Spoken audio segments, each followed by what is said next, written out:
Hindi ko inakala na sa kabila ng mga hirap na aking pinagdaanan, mararating ko ang Mount Pulag. Isang pangarap na matagal ko nang pinanghawakan. Ang pag-akyat ay hindi naging madali.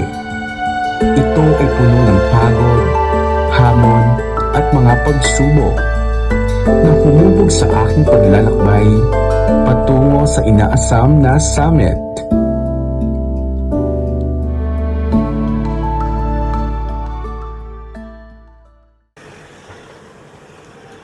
Nagsimula ang aming paglalakbay sa isang mahabang biyahe patungong Benguet. Pagdating namin sa Pincanho Clinic para sa physical check-up, doon ko unang naramdaman na tunay nang nagsisimula ang aming paglalakbay.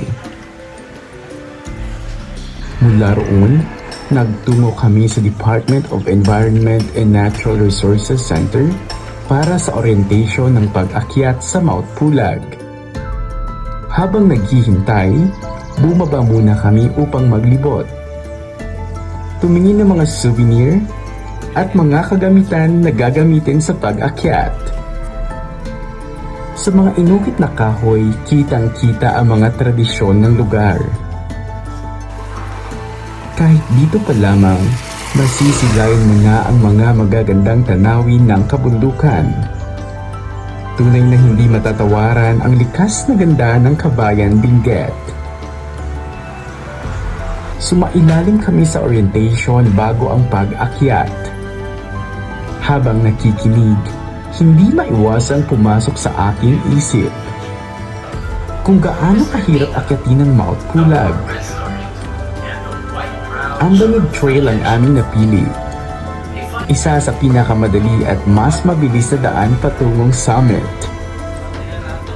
Ipinaliwanag din sa amin ng mga patakaran sa pag-akyat, ang paggalang sa bundok, ang pagsunod sa mga alintuntunin ng DENR, at ang pangangalaga sa kalikasan upang mapanatili ang ganda ng Mount Pulag para sa mga susunod pang henerasyon. Ang Mount Pulag ay may taas na 2,926 meters above sea level. Ito ang pinakamataas na bundok sa Luzon. Pangatlo sa pinakamataas na bundok sa buong Pilipinas. At tinaguriang Playground of the Gods. Dahil sa banal nitong kahalagahan at sa mga tanawing tila nagdadala sa iyo sa ibang mundo.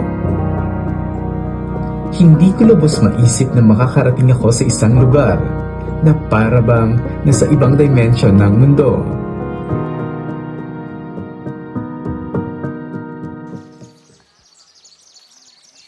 Nakarating kami sa aming homestay upang magpahinga matapos ang mahabang biyahe. Mula rito, agad na masisilayan ang malalawak na tanawin ng kabundukan.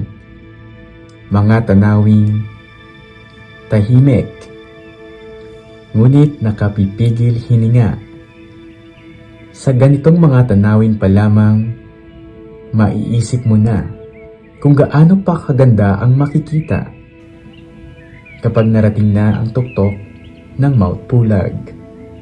Makikita rin sa paligid ang iba't ibang uri ng mga bulaklak na itinanim ng mga lokal na residente.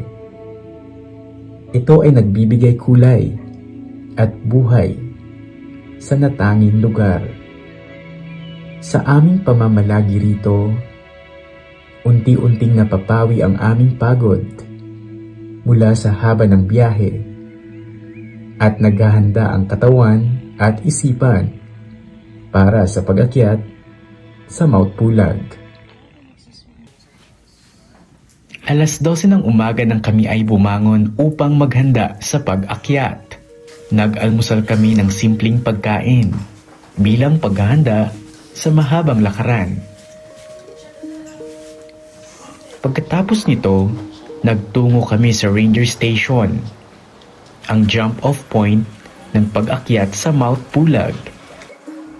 Bago magsimula, nagdasal muna kami at sumailalim sa isang maikling briefing. Ipinakilala rin sa amin ang aming magiging guide na sasama sa amin sa buong paglalakbay. At dito nagsimula ang matagal kong hinihintay. Ang pag-akyat sa Mount Pulag. Sa umpisa, patag pa ang aming nilalakaran. Ngunit habang tumatagal, unti-unting nagiging bako-bako ang daan. Makipot at madilim ang trail, kaya't kinakailangan ang ibayong pag-iingat sa bawat hakbang.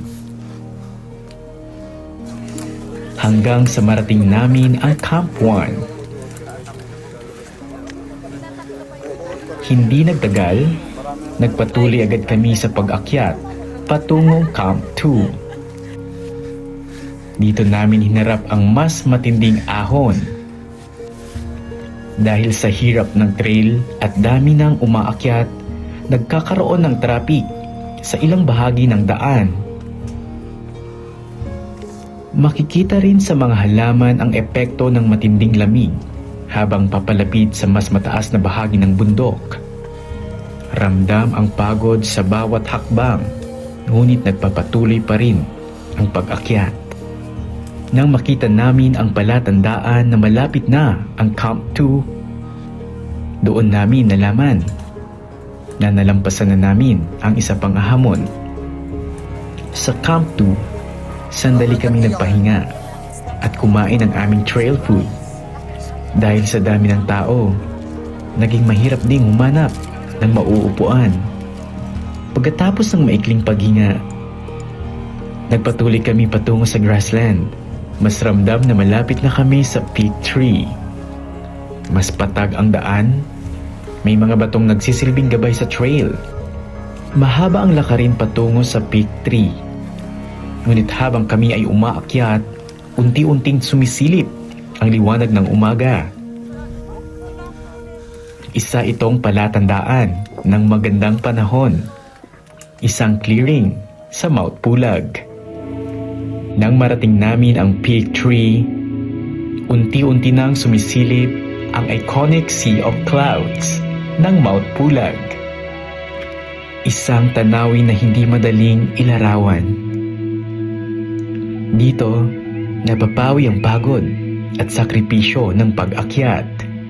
Matapos ang ilang minuto, nagpasya na kaming ipagpatuloy ang pag-akyat patungo sa summit.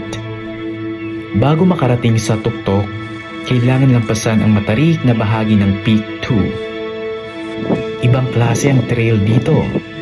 Makitid at puno ng matutulis na bato. Sa isang maling hakbang, malaki ang kapalit. Ngunit sa kabila ng panganib, nagpatuloy pa rin ang pag-akyat. Hanggang sa tuluyan naming marating ang pinakamataas na bahagi ng Mount Pulag.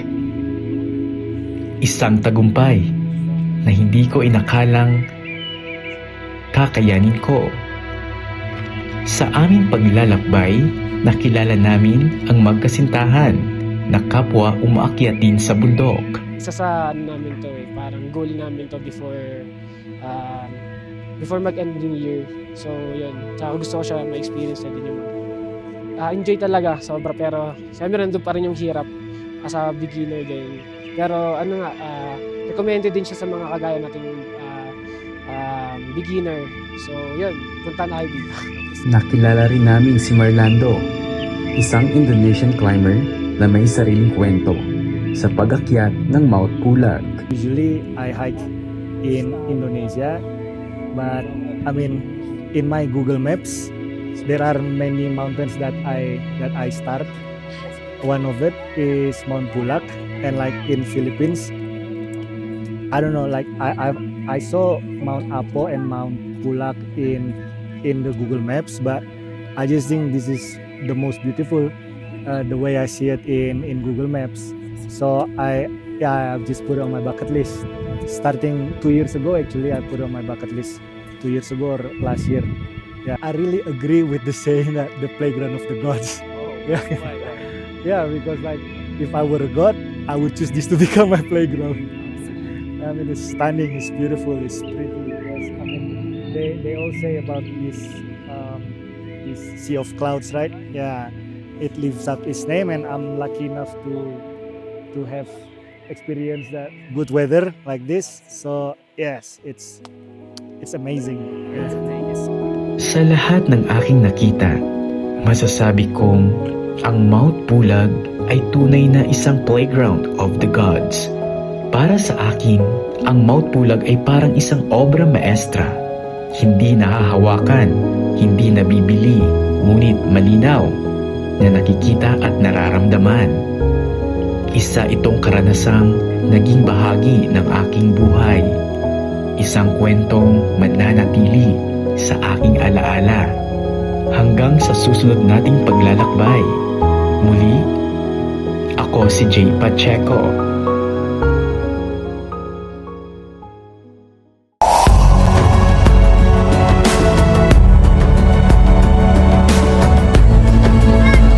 I am so very thankful and grateful